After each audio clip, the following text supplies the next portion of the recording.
Hello friends, स्वागत है आपका एक बार फिर से हमारे चैनल जीके ट्रिक्स में। आज है हमारी आज की सेकंड क्लास। इससे पहले हमने की थी इसके पहले हमने जो क्लास की थी वो थी राजस्थान का सामान्य परिचय मेरा चल रहा था।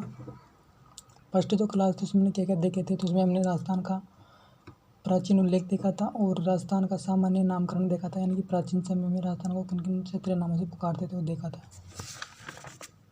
और उसके बाद में हमने इसको कुछ इसके नाम देखे थे, प्राचीन नाम, और आज हम देखने वाले हैं सेकंड क्लास में। आज इसकी सेकंड क्लास में इतिहासकारों द्वारा दिए गए नाम देखेंगे, ठीक है ना। इसके बाद में राजस्थान का एकीकरण देखेंगे। एकीकरण के बाद में इसकी नई जेलों का निर्माण देखेंगे, ठीक है। तो आज की क्लास शुरू करते हैं। आज की हमारी सेकंड क्लास है राजस्थान जीके नोट्स की। तो आज की क्लास की पहली की हम बात करेंगे तो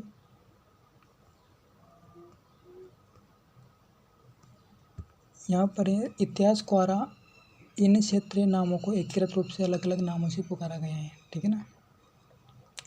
यानी कि जो इतिहासकारों द्वारा है ना, वो मतलब राजस्थान को कौन कौन से नाम दिए गए हैं वो यहाँ पर देखने वाले हैं, ठीक है ना।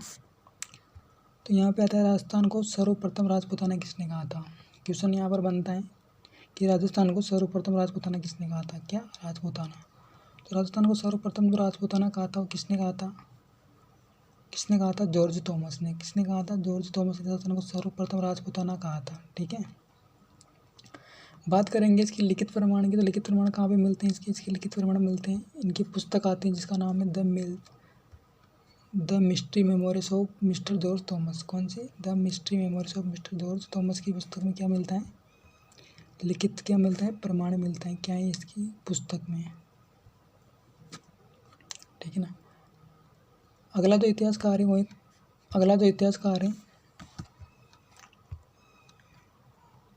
है colonel James Tod. Colonel James Tod की अगर हम बात करेंगे तो कर्नल जेम्स टोड ने क्या कहा था? कर्नल जेम्स टोड ने कहा था राजस्थान, राजस्थान, रजवाड़ा।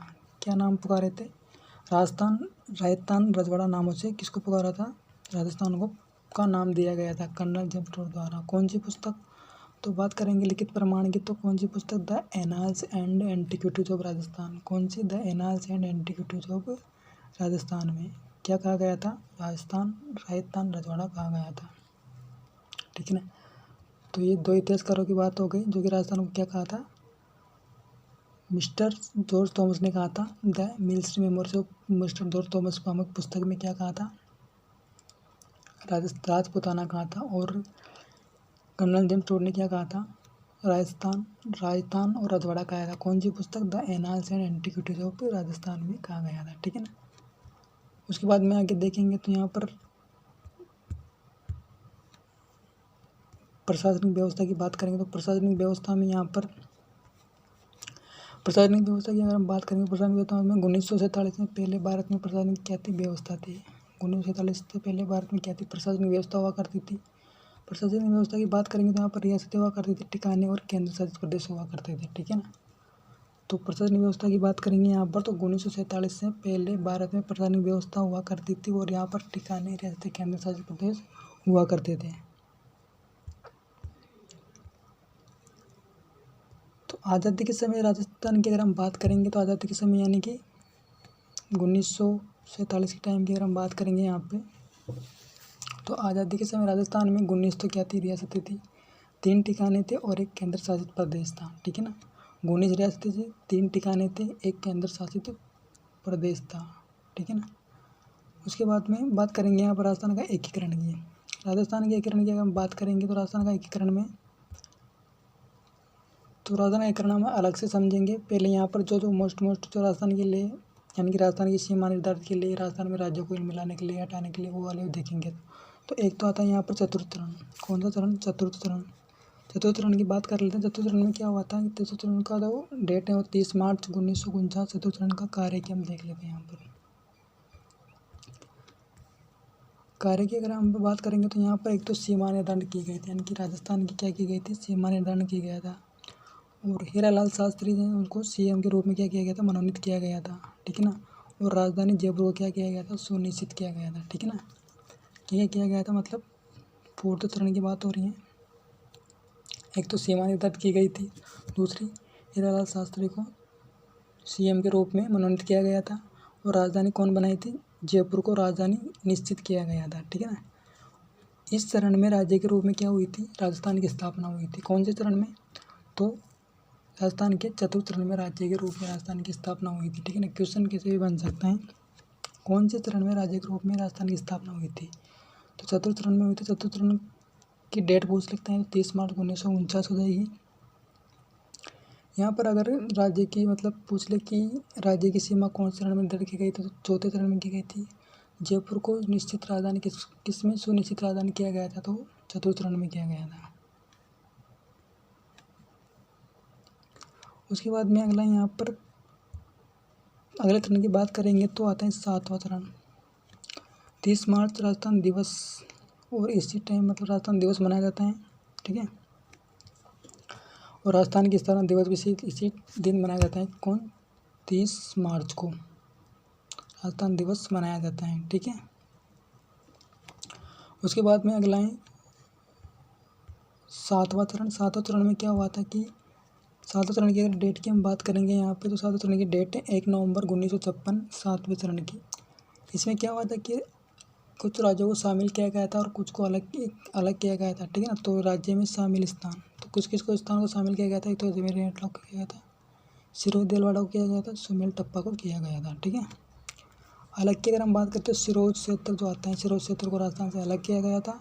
और इस तरह में वर्तमान राजस्थान स्वरूप निर्माण तैयार हुआ था, और यहाँ पर आकर राजस्थान का क्या हुआ था, वर्तमान स्वरूप क्या हुआ था, तैयार हुआ था।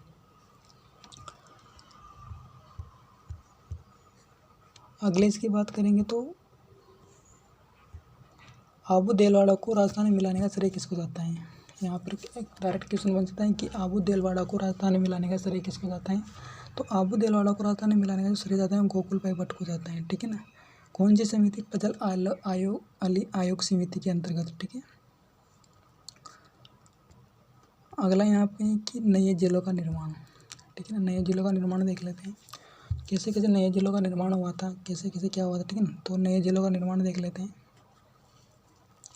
यहाँ पर है धौलपुर। धौलपुर कौन सा, 27वां जिला धौलपुर बना था, 28वां जिला बारा बना था, 29वां जिला दौसा बना था, 30वां जिला राजसमंद बना था, 31वां जिला हनुमानगढ़ था, 32वां करौली था, 33 प्रतापगढ़ बना था।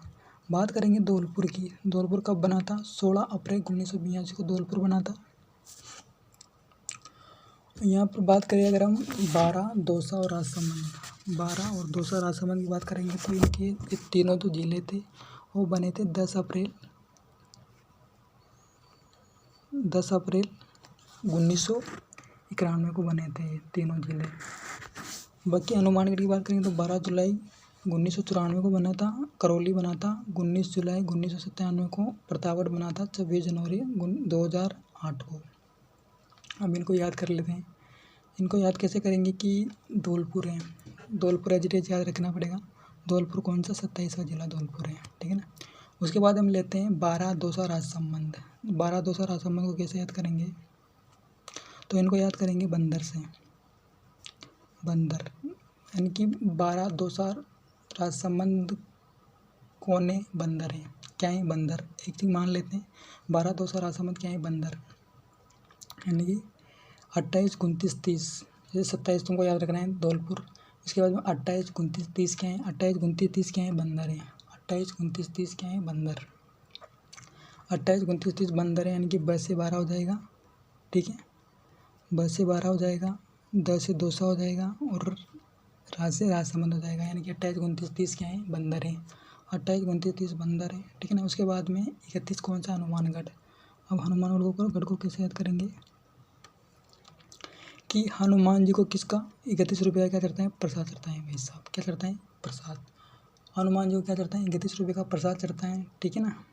और कौन से हनुमान जी को चढ़ता है, तो चढ़ता है करौली वाले हनुमान जी को। कौन से हनुमान जी को, करौली के हनुमान जी को। तो 31 तो हनुमान जी को, 31वां जिला, तो 31 रुपये का प्रसाद किस चढ़ता था, हनुमान जी को चढ़ता था। तो कौन हो गया, हनुमानगढ़।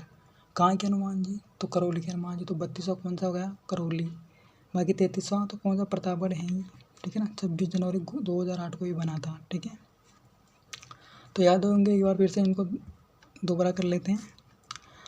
27वां धौलपुर, 12 दौसा राजसमंद, यानी कि 28 29 30 बंदर हैं, ठीक है ना। 12 दौसा राजसमंद, ₹31 का प्रसाद हनुमान जी उतरता है। कौन से हनुमान जी? करौली के हनुमान जी। 32 में करौली आ गया, 33 में प्रतापगढ़। ठीक है।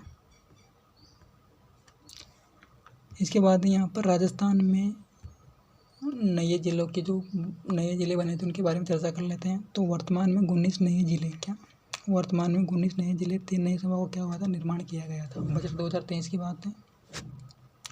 तो वर्तमान में 19 नए ज़िले और 3 नए संभागों का गठन किया गया था। 21 मार्च 2022 को राम लुभाया समिति, कौन सी समिति? राम लुभाया समिति का गठन किया गया था। कब? यहाँ से क्वेश्चन बन सकता है। 21 मार्च 2022 को कौन सी समिति? राम लुभाया समिति का गठन किया गया था। ठीक है ना।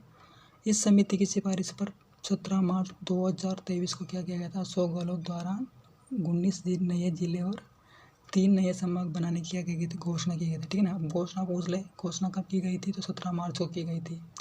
ठीक है ना। किसके द्वारा की गई थी? तो अशोक गहलोत जी द्वारा की गई थी। उपरोक्त जिलों एवं संभागों का गठन कब किया गया था? 7 अगस्त को किया गया था। ठीक है ना। अब तीनों डेटा अलग अलग हो सकते हैं। हमसे पूछ ले कि अगर हमसे यहाँ पर राम लुभाया समिति का गठन के बारे में पूछ ले तो वो 2022 की बात है, 21 मार्च 2022। ठीक है। अगर हमसे पूछ लें यहाँ पर कि गठन की घोषणा की बात पूछ ले तो घोषणा कब की गई थी? 17 मार्च 2023 को। घोषणा कब की गई थी? 17 मार्च 2023 को की गई थी। अशोक गहलोत जी द्वारा की गई थी। अगर यहाँ पर संभागों का गठन पूछ ले, गठन अलग है, घोषणा अलग है और राम लुभाया समिति अलग है। तो गठन तो कितना है? 7 अगस्त को किया गया था, जो कि यहाँ पर दिया गया है। उसके बारे में हम जिलों के बारे में चर्चा कर लेते हैं कि कौन कौन से जिले, कौन कौन से संभाग बनाए गए थे। ठीक है ना। तो पहला यहाँ पे आता है संभाग की हम बात कर लेंगे। तो संभाग में यहाँ पर 3 आता है, पाली, सीकर, बांसवाड़ा। कौन सा आता है? पाली, सीकर, बांसवाड़ा। पाली, सीकर, बांसवाड़ा। ठीक है ना। बात करेंगे जिलों का, जिले कौन कौन से? तो जिले यहाँ पर अनूपगढ़ हो गया, बालोतरा हो गया जो कि बाड़मेर से लगो के बना है, ब्यावर हो गया जो कि पाली, अजमेर, भीलवाड़ा से बना है। ठीक है ना। डीग हो गया, डीग भरतपुर से अलग होकर बना है। ठीक है। उसके बाद में यहाँ पे हो गया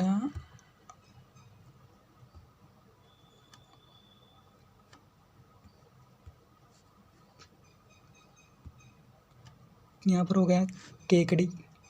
ठीक है ना। केकड़ी की बात करेंगे तो केकड़ी अजमेर टोंक से बना है। डीडवाना कुचामन नागौर से, डीडवाना कुचामन नागौर से हुए हैं। ठीक है। दूदू जयपुर से, गंगापुर सिटी, करौली सवाई माधोपुर से, जयपुर शहर जयपुर ग्रामीण, जोधपुर शहर जोधपुर ग्रामीण। ठीक है ना। उसके बाद में यहाँ पे कोटपुतली, बेरोड, केरतल, तिदारा, अलवर से, नीम का ताना, शिखर चूरू झुंझुनू से, पलौदी, जोधपुर जैसलमेर से, सुलूम्बर उदयपुर से, शाहचोर जालोर से, शाहपुरा भीलवाड़ा से। ठीक है ना। तो ये थे आप आज के नोट्स। ठीक है।